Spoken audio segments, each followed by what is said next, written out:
Hello મિત્રો, આ માત્ર એક એવી વાર્તા નથી. આ દરેક એવા દીકરાની કહાની છે જે પૈસા કમાવવા એટલો વ્યસ્ત થઈ જાય છે કે માતા પિતાનો સમય ચૂકી જાય છે. ઘણા દીકરા વિદેશમાં જઈને ખૂબ ધન ધાન્ય કમાય છે, પૈસા પાછળ દોટ ખાંડે છે, પરંતુ પોતાના માતા પિતાને પાછળ ભૂલી જતો હોય છે. અંત સુધી જરૂર સાંભળશો તો કદાચ આજે જ તમે તમારા માતા પિતાને ફોન કરવા મજબૂર થઈ જશો. અમદાવાદના બોરકદેવ વિસ્તારમાં રહેતા હતા હર્ષદભાઈ દેસાઈ. નિવૃત્ત સિવિલ એન્જિનિયર હતા. પત્નીનું 5 વર્ષ પહેલાં જ અવસાન થઈ ગયું હતું. હવે એમની આખી દુનિયા એમનો એકમાત્ર દીકરો અર્ણવ હતો. હર્ષદભાઈએ આખી જિંદગી મહેનત કરીને દીકરાને શ્રેષ્ઠ શિક્ષણ અપાવ્યું હતું. પોતાની જરૂરિયાતો કાપી દીધી, પરંતુ અર્ણવના સપનાઓ ક્યારેય અધૂરા મૂક્યા નહીં. અર્ણવ પણ એક સપનું હતું, એક દિવસ હું અમેરિકા જઈશ અને દુનિયાની સૌથી મોટી ટેકનોલોજી કંપનીમાં કામ કરીશ.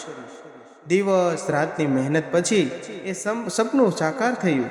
એ સપનું પૂરું થઈ ગયું. એક સવારમાં અમેરિકાના સિએટલ સ્થિત જાણીતી ટેકનોલોજી કંપનીમાંથી ઓફર લેટર આવ્યું. વાર્ષિક પગાર કરોડોની નજીક હતો. ઘરમાં ખુશીઓનો માહોલ છવાઈ ગયો. હર્ષદભાઈએ ઓફર લેટર હાથમાં લઈને દીકરાને ગળે લગાવી લીધો. અરે વાહ બેટા, આ ઓફર તો તારા માટે બેસ્ટ છે. મને ખબર જ હતી બેટા, તું એક દિવસ બહુ મોટો માણસ બનીશ. અર્ણવની આંખોમાં પણ ખુશીના આંસુ હતા, પરંતુ ખુશી સાથે એક પ્રશ્ન ઊભો થયો હતો. પપ્પા, શું અમેરિકા જવાનું નક્કી થયું? વિઝા, ટિકિટ, ફ્લેટ, નવી નોકરી, દરેક કામ ઝડપથી આગળ વધતું ગયું. એક સાંજે અર્ણવે ધીમા અવાજે કહ્યું, પપ્પા, શરૂઆતમાં હું તમને સાથે લઈ જઈ શકું નહીં એમ જ નથી. ત્યાં બધું સેટ થઈ જાય પછી તમને બોલાવીશ. હર્ષદભાઈ થોડા સમય માટે ચૂપ રહી ગયા. પછી હસીને બોલ્યા, અરે પાગલ, તારા સપનાઓ સૌથી પહેલાં આવે છે. મારી ચિંતા શા માટે કરે છે? અર્ણવે થોડો સંતોષ થયો, પણ એ રાત્રે હર્ષદભાઈ આખી રાત સૂઈ શક્યા નહીં. તેને વિચાર આવવા લાગ્યો કે મારો દીકરો અમેરિકા જશે અને હું અહીં એકલો શું કરીશ, કેમ રહીશ? પત્નીની તસવીર સામે બેઠા રહ્યા. ધીમે બોલ્યા, જુઓ નીરુ, આપણો દીકરો બહુ આગળ જઈ રહ્યો છે. ભગવાન કરે એ હંમેશા ખુશ રહે. અમેરિકા જવાના 2 દિવસ પહેલાં હર્ષદભાઈએ અર્ણવને એક નાનકડું લાકડાનું બોક્સ આપ્યું. લાકડાનું બોક્સ ખૂબ વ્યવસ્થિત પેક હતું. આ શું છે પપ્પા? તારે અમેરિકા જઈને જ ખોલવાનું છે. હમણાં કેમ નહીં પપ્પા? ના, વચન આપ. અર્ણવે હસીને બોક્સ પોતાની બેગમાં મૂકી દીધું અને ધીમે કરીને ફ્લાઇટ ધીરે ધીરે ઉપર જતી રહી અને પછી સિએટલ શહેરમાં ઉતરી ગયું. ઊંચી કારની ઇમારતો, કાચની ઇમારતો, સાફ રસ્તાઓ, હરિયાળા પાર, દૂર બરફની ઠંડાયેલી પર્વતો અને સતત વરસતો ઝરઝર વરસાદ. અમેરિકાની એ નવી દુનિયા અર્ણવને એકદમ અલગ જ લાગી. કંપનીમાં પહેલા જ દિવસે દુનિયાના અલગ અલગ દેશોના લોકો, અદ્યતન ટેકનોલોજીની ઝડપથી ભર્યું જીવન હતું. અર્ણવને લાગ્યું કે એનું સપનું હવે હકીકત બની ગયું છે. દર રવિવારે પપ્પાને લાંબી વાત કરતો. હર્ષદભાઈ હંમેશા એક જ વાત કહેતા, હું બહુ ખુશ છું. પાડોશીઓ રોજ આવે છે, મંદિરે જાઉં છું અને હા, તારી ચિંતા પણ નથી કરતો. બધું સામાન્ય લાગતું હતું. 1 મહિના પછી ભારતમાંથી પહેલો પાર્સલ આવ્યો. મોકલનાર હર્ષદભાઈ દેસાઈ. અર્ણવે ખુશીથી પાર્સલ ખોલ્યું. અંદર હતી ઘરે બનાવેલી મેથીની પૂરી, સુખડી, એક નાનું સ્વેટર અને એક ચિઠ્ઠી. બેટા, અમેરિકાની ઠંડીમાં ધ્યાન રાખજે, સમયસર જમજે, વધારે કામ ન કરતો. તું ખુશ હોય એટલે હું પણ ખુશ. તારી ખુશીમાં જ મારા ખુશી છુપી છે. અર્ણવ સ્મિત કરી ગયો. પછી દર મહિને આવું જ થવા લાગ્યું. દર મહિને એક પાર્સલ, ક્યારેક અથાણું, ક્યારેક ચા મસાલો, ક્યારેક ઘરની સુગંધ ધરાવતી નાની વસ્તુઓ, અને દરેક પાર્સલમાં એક નાનકડી ચિઠ્ઠી. આ વાંચીને અર્ણવ બહુ ખુશ થતો. તેને બહુ સારું લાગતું. એ ચિઠ્ઠીઓ વાંચીને અર્ણવને લાગતું કે પપ્પા જાણે એની બાજુમાં જ બેઠા હોય. સમય પસાર થતો ગયો. 1 વર્ષ, 2 વર્ષ, 3 વર્ષ, એમ કરતાં કરતાં અમેરિકાની અંદર અર્ણવની પ્રગતિ થતી ગઈ અને ધન ધાન્ય ધીરે ધીરે ખૂબ વધવા લાગ્યું. અને એક દિવસ પ્રમોશન મળ્યું. મોટો સફેદ લીફો, નવી કાર ખરીદી, પણ કામનો ભાર પણ વધતો ગયો. અને હવે પપ્પા સાથેની વાત અઠવાડિયામાંથી મહિને એક વખત થઈ ગઈ હતી. હર્ષદભાઈ ક્યારેય ફરિયાદ કરતા નહોતા. ઉલટો હસીને કહેતા, હું સમજુ છું બેટા, કામ મહત્વનું છે. ચોથો વર્ષમાં અર્ણવના જીવનમાં એક એવી નાની એવી અમેરિકન સહકર્મી સાથે આવી ગઈ. બંને સારા મિત્રો બન્યા. એમિલી ઘણી વાર પૂછતી, તું અહીં એકલો જ રહે છે? તારા મમ્મી ને પપ્પા ક્યાં છે? અર્ણવે તેને વાત કરી દીધી કે મારા મમ્મી ઘણા સમય પહેલાં એક્સપાયર થઈ ગયા છે અને મારા પપ્પા છે જે ભારતમાં રહે છે. અને એમિલી ફરીવાર કહેવા લાગી, તું દર મહિને આવતો આ પાર્સલ એકલો સાચવીને કેમ રાખે છે? અર્ણવ હસીને જવાબ આપતો, આમાં મારા ઘરની સુગંધ છે. એમિલીને નવાઈ લાગતી, માત્ર સુગંધ? અર્ણવ ધીમેથી બોલતો, ના, મારા પપ્પાનો પ્રેમ છે. આમાં મારા પપ્પાનો સાચો પ્રેમ છુપાયેલો છે. 5મું વર્ષ શરૂ થયું. એક દિવસ કંપનીએ અચાનક જાહેરાત કરી, ભારતમાં નવા પ્રોજેક્ટ માટે સિનિયર ટીમ મોકલવામાં આવશે. લિસ્ટમાં સૌથી પહેલું નામ હતું અર્ણવ દેસાઈ. તે ખુશ થઈ ગયો. આ વખતે હું પપ્પાને સરપ્રાઈઝ આપીશ અને ત્યાં જઈને જ તેની સાથે બધી વાત કરીશ. અને તે ખૂબ ખુશ થઈ ગયો. એણે કોઈને પણ કંઈ કહ્યું જ નહીં. પ્લેનની ટિકિટ બુક થઈ ગઈ હતી. જવાના એક દિવસ પહેલાં હંમેશાની જેમ એક પાર્સલ ફરી આવ્યું, પરંતુ આ વખતે કંઈક અલગ જ હતું. બોક્સ પર અજીબ રીતે લાલ શાહીથી માત્ર એટલા શબ્દો, 3 શબ્દો જ લખ્યા હતા, આ છેલ્લું છે. આ 3 શબ્દો તેને હસમચાવી દીધો. અર્ણવ ચોંકી ગયો. ઝડપથી પાર્સલ ખોલ્યું. અંદર માત્ર એક જૂની ચાવી અને એક ચિઠ્ઠી. ચિઠ્ઠીમાં માત્ર એક જ વાક્ય લખેલું હતું, જો હું તને નહીં મળું તો આ ચાવીથી સત્યનો દરવાજો ખોલજે. અર્ણવના હાથ ધ્રુજી ગયા.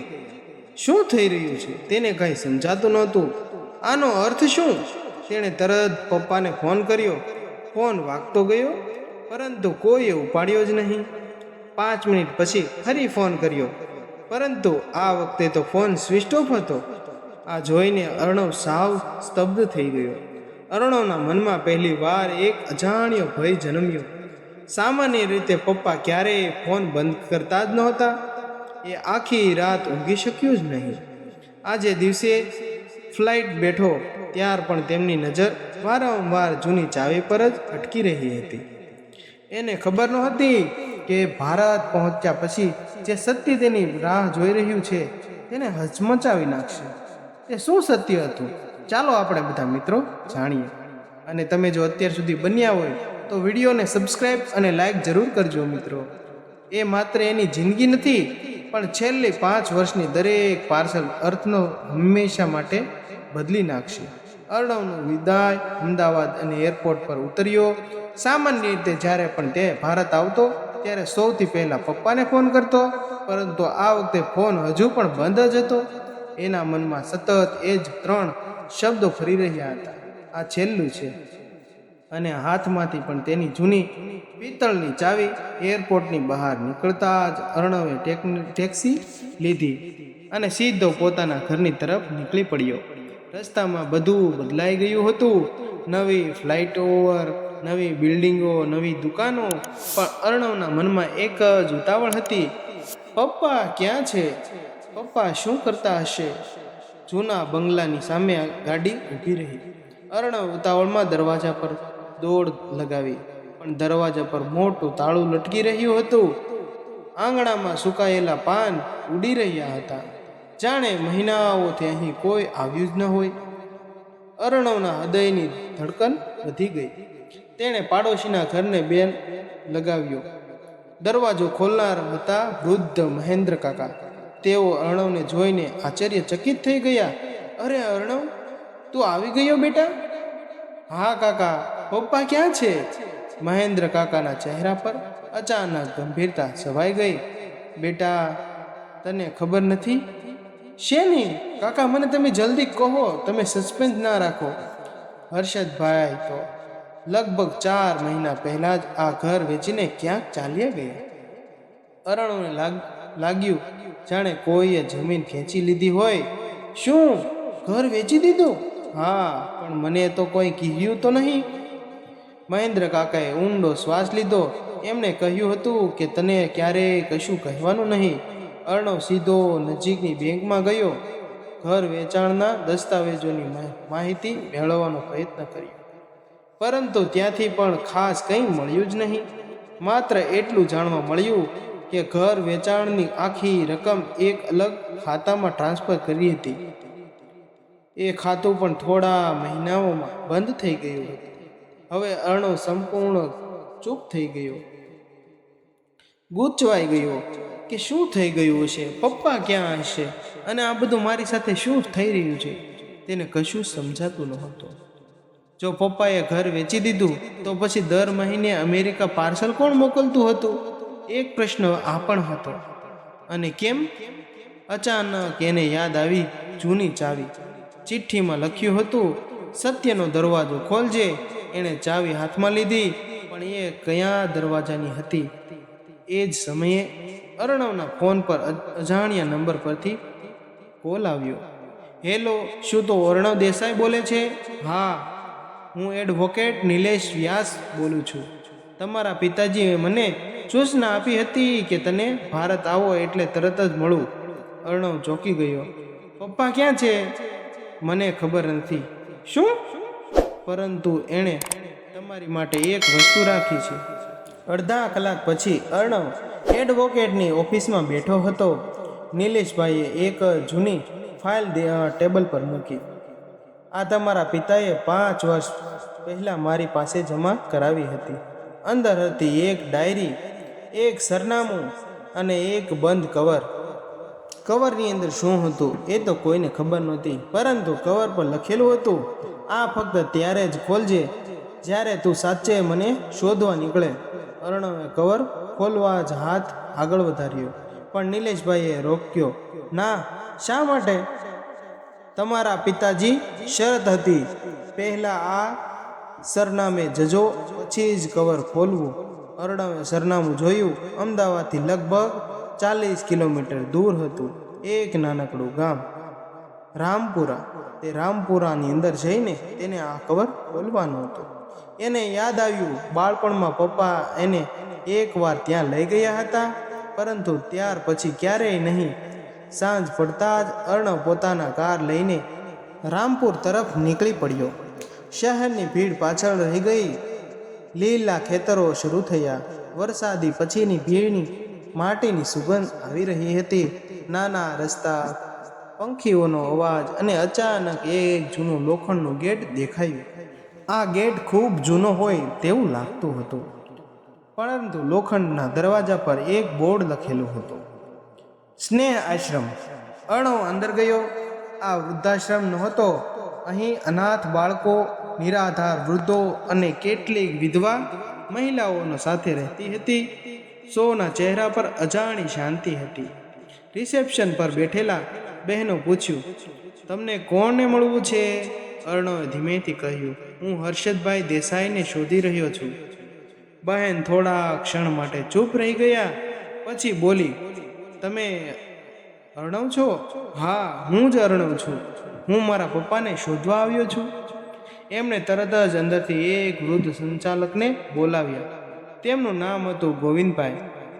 ગોવિંદભાઈ અર્ણવને ધ્યાનથી જોતા રહ્યા, પછી ધીમેથી બોલ્યા, હર્ષદભાઈ રોજની તમારી વાત કરતા હતા. અર્ણવની આંખોમાંથી ભીની થઈ ગઈ. મારા પપ્પા ક્યાં છે? મારે તેને મળવું છે. 2 દિવસથી ફોન પણ વાત થતી નથી. હું એને મળવા આવ્યો, પણ આ બધું કંઈ સમજાતું નથી. તમે મને સચોટ વાત કરો, અને મારા પપ્પા ક્યાં છે? તો તે એનો ક્યાં છે? ગોવિંદભાઈએ સીધો જવાબ આપ્યો જ નહીં. એમણે કહ્યું, પહેલાં મારી સાથે આવો. તેઓ એક લાંબા કોરિડોરમાંથી પસાર થયા. દિવાલો પર બાળકોના ફોટા હતા. કોઈ સ્કૂલમાં ઇનામ લેતું હતું, કોઈ ડૉક્ટર બન્યું હતું, કોઈ પોલીસ, અને દરેક ફોટોની નીચે એક જ નામ લખેલું હતું, હર્ષદ કાકા. અર્ણવ આશ્ચર્યમાં પડી ગયો. આ બધા કોણ છે? ગોવિંદભાઈ સ્મિત કરીને બોલ્યા.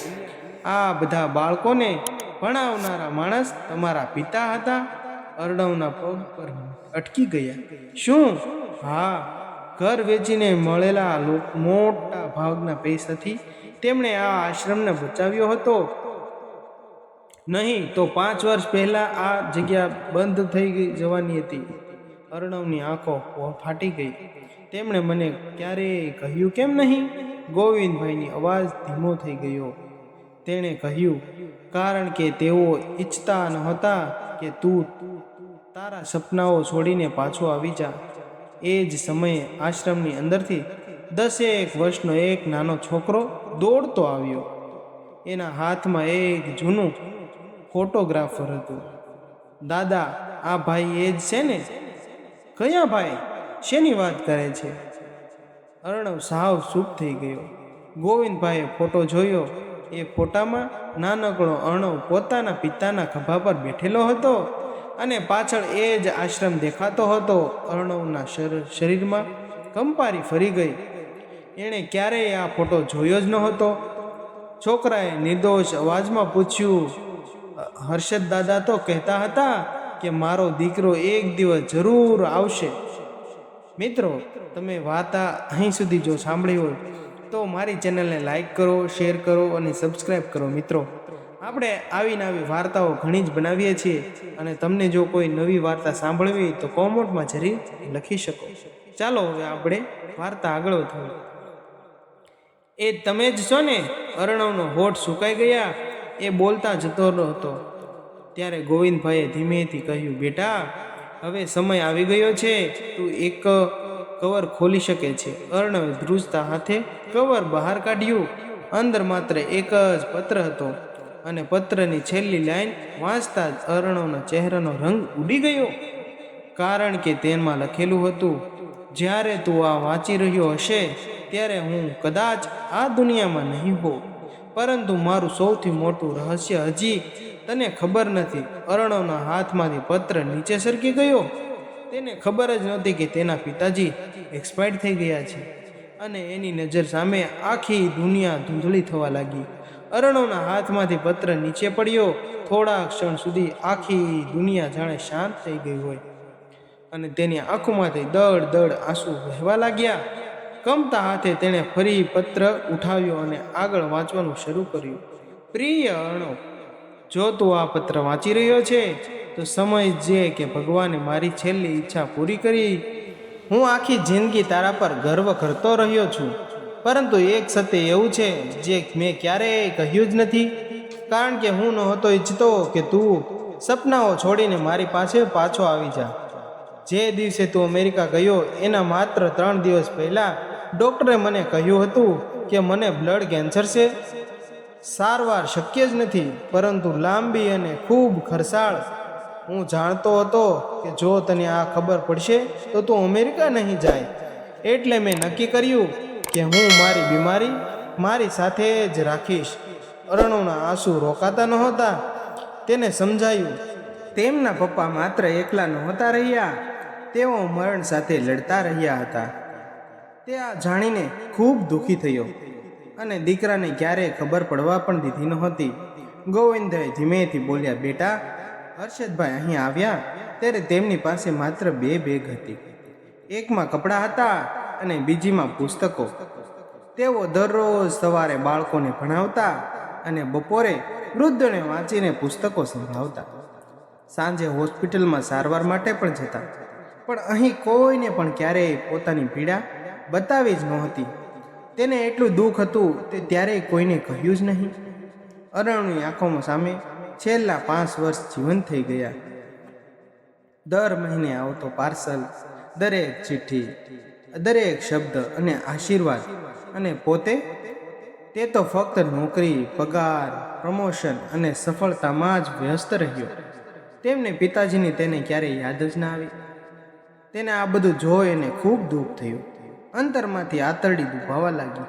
અચાનક અર્ણવે પૂછ્યું, પણ દર મહિને પાર્સલ કોણ મોકલતું હતું? ગોવિંદભાઈ સ્મિથ સાથે અંદર ગયા. થોડી વારમાં એક વૃદ્ધ પોસ્ટમેન લઈને આવ્યો. આ છે જગદીશભાઈ. જગદીશભાઈએ અર્ણવને જોયો અને તરત બોલી ઉઠ્યા, તું અર્ણવ ને? હા, તારા પપ્પા દર મહિને મને એક પાર્સલ આપતા. 1 વર્ષના પાર્સલ પહેલેથી જ તૈયાર રાખતા. જો તેઓ હોસ્પિટલમાં હોય તો પણ સમયસર તારા પાર્સલો પહોંચી જાય. અર્ણવ આશ્ચર્યમાં પડી ગયો. એટલે? હા, ઘણા પાર્સલો તો તેમણે પોતાના મૃત્યુ પહેલાં જ તૈયાર કરી દીધા હતા અને હું તે ધીરે ધીરે તને મોકલતો રહેતો. અર્ણવની આંખોમાંથી આંસુ ધોધમાર વહેવા લાગ્યા. ગોવિંદભાઈ એક નાનું લાકડાનું કબાટ ખોલ્યું. અંદર લગભગ 50 જેટલી ડાયરીઓ ગોઠવેલી હતી. આ શું છે? આ દરરોજ તારા વિશે લખેલી નોંધો છે. અર્ણવે પહેલી વાર ડાયરી ખોલી. એક પાને લખેલું હતું, આજે અર્ણવને અમેરિકા પહેલી નોકરી મળી હતી. બીજા પાને આજે એનો જન્મદિવસ છે, ભગવાન એને હંમેશા ખુશ રાખે. ત્રીજા પાને આજે તેનો ફોન ન કર્યો, કદાચ બહુ વ્યસ્ત હશે, ભગવાન એને તંદુરસ્ત રાખે. ક્યારેય ફરિયાદ નહોતી કરી, ક્યારેય ગુસ્સો પણ નહોતો કર્યો. તેમના પિતાજી તેને ખૂબ જ પ્રેમ કરતા હતા, પરંતુ અર્ણવ કંઈ સમજી શક્યો નહીં. એક પિતાની નિર્દોષ પ્રેમ અર્ણવ હવે પોતાના માફ કરી શકતો નહોતો. એણે ગોવિંદભાઈને પૂછ્યું, પપ્પા હવે ક્યાં છે? ગોવિંદભાઈએ ધીમેથી આશ્રમના પાછળના બગીચા તરફ ઇશારો કર્યો. અર્ણવ ત્યાં દોડ્યો. એક વિશાળ વડના ઝાડ નીચે સફેદ પથ્થરની નાની સ્મૃતિ લફત હતી. તેના પર લખેલું હતું, હર્ષદ દેસાઈ, જેણે પોતાના દીકરાને ઊંચું ઉડવા દીધું અને પોતે શાંતિથી આકાશ બની ગયા. અર્ણવ ઘૂંટણીએ પડી ગયો. એ સ્મૃતિ ફરતે હેઠી પડ્યો અને બાળકની જેમ રડવા લાગ્યો. પપ્પા, મને માફ કરી દેજો. પપ્પા, હું તમને સમજી જ ના શક્યો. એકવાર બોલો ને મને, એકવાર દાંટો ને, એકવાર કહો ને કે મોડો આવ્યો છે તું, હું બધું છોડી દઈશ, પણ એકવાર પાછા આવી જાઓ. પરંતુ પવન સિવાય કોઈ જવાબ જ ન આવ્યો. એ જ સમયે ગોવિંદભાઈએ એક નાનકડો લિફાફો અર્ણવના હાથમાં મૂક્યો. આ છે છેલ્લી વસ્તુ. અંદર એક ચેક લખેલો હતો, ₹1 સાથે એક નોટ. બેટા, હું તારી પાસે ક્યારેય કંઈ માંગ્યું જ નથી. આ ₹1 મારી યાદ તરીકે રાખજે. જ્યારે પણ તું કોઈ વૃદ્ધને મદદ કરશે ત્યારે સમજે કે તું આ ₹1 મને પાછો આપી રહ્યો છે. અર્ણવ હવે તૂટી ગયો. 6 મહિના પછી સીએટની કરોડની નોકરી છોડીને અર્ણવ કાયમ માટે ભારત આવી ગયો. હવે તે પોતાનું સપનું છોડીને તેમના પિતાનું સપનું પૂરું કરવા માટે આવી ગયો. એણે પોતાના પિતાના નામે હર્ષદ સ્માઇલ ફાઉન્ડેશન શરૂ કરી દીધું. અનાથ બાળકો માટે મફત શિક્ષણ, વૃદ્ધો માટે નિઃશુલ્ક આરોગ્ય સેવા અને વિદેશમાં રહેતા સંતાનોમાં માતા પિતા માટે વિશેષ સલાહ કેન્દ્ર. જે આશ્રમ બંધ થવાનો હતો તે શરૂ કરી દીધો અને એવું એક સેન્ટર ખોલ્યું જેમાં વિદેશમાં રહેતા તમામ બાળકોને પોતાના માતા પિતા સાથે મળવા માટેની જે ફી હોય તે પણ તે પૂરી પાડતો. તે આજે સમગ્ર ગુજરાતમાં માનવતાનું પવિત્ર પ્રતિબિંબ બની ગયો હતો. દર વર્ષે હર્ષદભાઈના જન્મદિવસે અર્ણવ એક કામ શરૂ કરતો.